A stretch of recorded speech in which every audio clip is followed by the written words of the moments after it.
Our next question comes from the line of Jimmy Moore with Livin, Vida, Low-Carb. Please proceed with your question. Hey, Carnie, thank you so much for doing this today. Really appreciate it.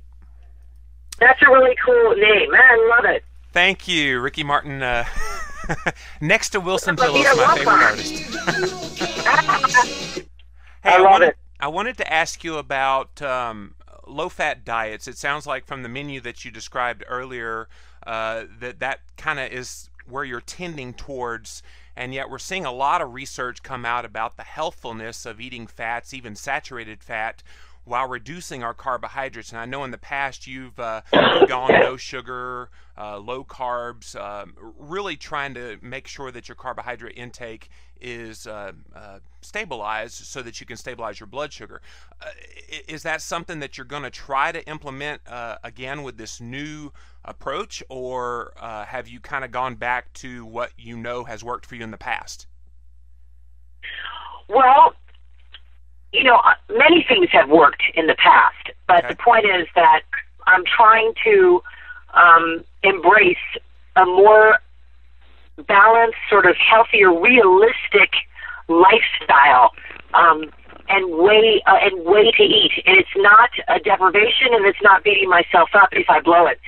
And it's allowing myself to have some complex carbohydrates like whole wheat, because before I had my baby, I went on a very, very strict eating plan that, you know, I felt amazing. You know, my body is allergic to sugar. My body is, it doesn't like flour. It doesn't like gluten, but I do. And, you know, I feel like sometimes when I don't eat it, I don't feel right. So I'm trying to find that balance, and it really is sort of an experiment right now because I have been so extreme. And, you know, right now I'm following, I would say I'm about 75% there following the U diet that Dr. Oz and Dr. Roizen have. I'm not 100% there yet, but I'm doing very well. I've made some big changes. I've let go of everything white, and I'm eating some whole wheat.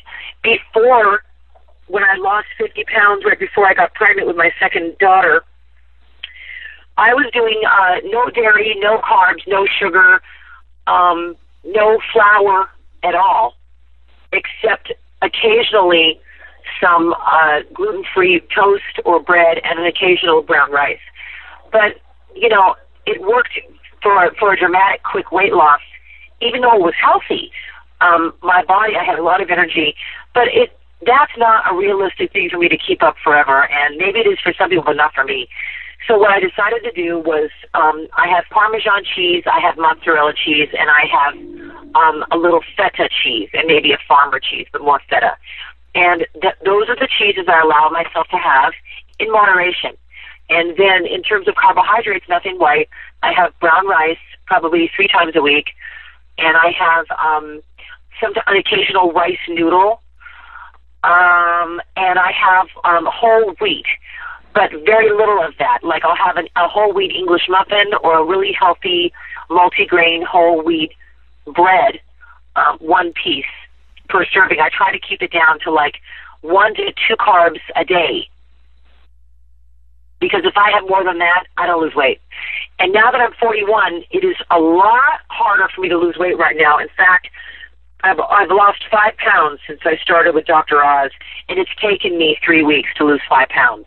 Now, I've been shooting my show and promoting it, and I have had maybe only 30% of time that I want to devote to this. So I'm really looking forward to, starting next week, I'm going to have some time off, and I'm going to really devote that to kicking this thing into a higher gear. Yeah. Well, Carnie, as somebody who used to weigh over 400 pounds and was able to shed almost 200 pounds, I applaud you for your efforts. I encourage you to keep finding what works for you and follow that exactly, and just keep doing it for the rest of your life, because in the end it will make a huge difference, not just in your weight and health, but in the people that you're inspiring. So keep up the great work. Hey, yeah, and you do the same. Congratulations.